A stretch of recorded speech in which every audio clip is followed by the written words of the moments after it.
Hey, I'm Mr. James from Charm City Karate. This is Kenpo On Dummies for green belt punches. You have two for this level. One is your blocking punch and the other is your stiff arm lift, which you've been seeing over and over again by this point, I think, but whatever. I don't know why they put it in so late. So, the blocking punch. Mr. Bob Sprando, who taught me since I was a wee little Kenpo laddie, showed us this pretty early in our Kenpo evolution. Maybe you guys didn't get it that early.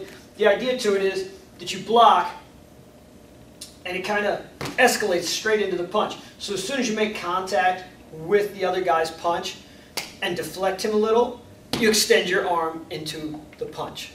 All right? Maybe it's a little funny looking because Bob here doesn't have an arm. But the premise should be pretty obvious. I'll do this later on in one of the technique videos, but the whole idea, like I said, block and then ricochet that right into a punch. As soon as you make contact, into a punch. To get the timing of it on a partner, you're really just going to have to practice, because if you try to go straight into the punch too soon, obviously you get no block, you get hit. It doesn't work so good. And if you wait too long, you're into the next move of your technique and you don't get to do a punch at all.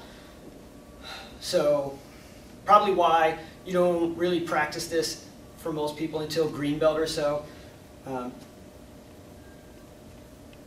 Work on it. Play with your partner. That's why they're there. All right?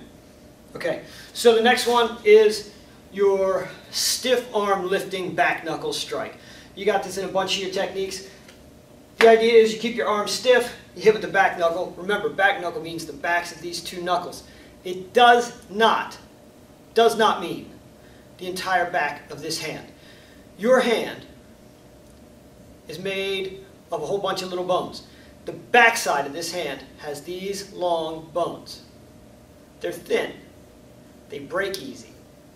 If you slam these into one of these large bones in someone's head, these will break rather easily. And you think you're all like Bob the Ninja and you slam this into his head. What turns into a bright red mark on a Bob dummy or on one of those big bags is going to turn into broken bones and a hospital stay. The backs of these two knuckles are pretty solid. Okay? So what you want to do, we talked about this before, is put a little bit of a tilt in your wrist so the backs of these knuckles hit, not these little bones. These will break, these will survive. Okay? So, arm goes rigid, the wrist tilts, the backs of these knuckles come up. You stiff arm this thing. You're trying to leverage the big muscles in your shoulder, your chest, and your back into making this into a big wham. Okay, like you're swinging a stick instead of like you're just whipping your little tiny arm. That's the idea here.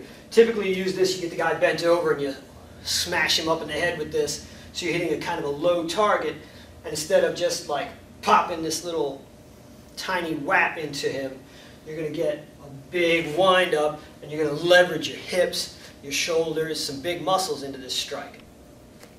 So I'm going to demonstrate this on Bob, who's all tall, so you can kind of see how it's going to hit. But generally it's going to be on a low target that you would only be able to like kind of pity pat on. And what you're going to do is wind your body up and get a nice big strike into him. All right? So that's why you're going to use that kind of a strike instead of punching him or something silly like that. All right? So that is your lifting stiff arm back knuckle strike. Right? Those are your two punches for green belt. I'm Mr. James at Charm City Karate. Don't forget to rate up the video if you like it. Practice. This was Kenpo On Dummies. Have a great day.